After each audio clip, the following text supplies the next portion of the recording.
Paramalasana, child's pose. Or Balasana, child's pose.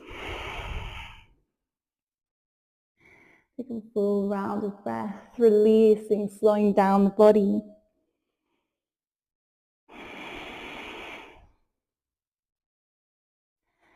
As we next inhale, slowly starting from the base of the spine, come all the way up to a kneeling position in the back of the mat. We're going to swing onto the right side of the glute or left side of the glute.